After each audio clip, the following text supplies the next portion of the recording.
This is my service autobiography for Mr. Bear's class. I hope you enjoy. Before I became an Edgeman, I truly did not know what community service was. I thought coming into the school year it was going to be very hard and very boring.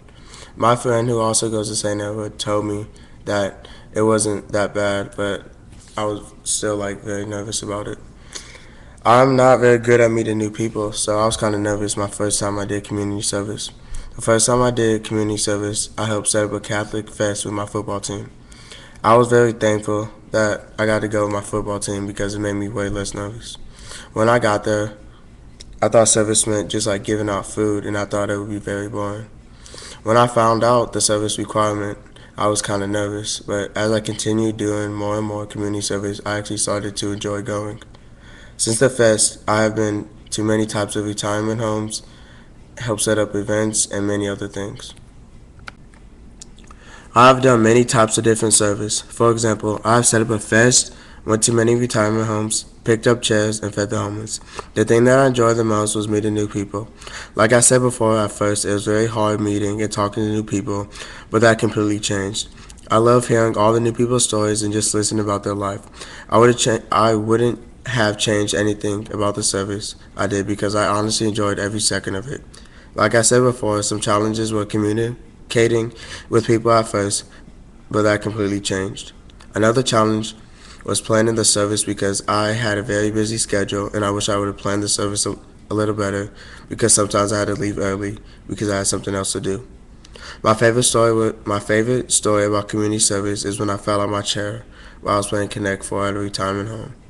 I was playing with this man named Jim, and I was so happy I won, and I jumped up and fell out of my chair, and it was really funny. Something I learned about myself is that I actually like doing community service.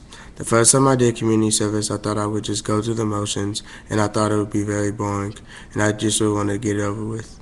When I actually started doing it, I felt a little ting on my body, and I started to realize I was actually having a good time. I learned that many people in a retirement home need a lot of help. Some of the people there can't even feed themselves, and I thought that was very sad, and that made me even more determined to help them. Like I said before, I think I could have planned better, and that meant I could have spent more time doing the service. I was proud of myself for actually doing the service with a happy attitude. I think I would want to continue going to retirement homes because there's so much work you can do there. Also because you can get a chance to meet new people and hear all types of different stories from them. I would also like to continue going to food banks because I enjoy feeding the homeless and looking at the smile on their faces as they receive their food. I see service playing a huge role in my life because I'm going to be doing it for the next 3 years. I think we can make a big difference in the world if we continue to do community service and continue to help others. I hope you enjoyed listening to my autobiography, and good luck next year with your service reflections.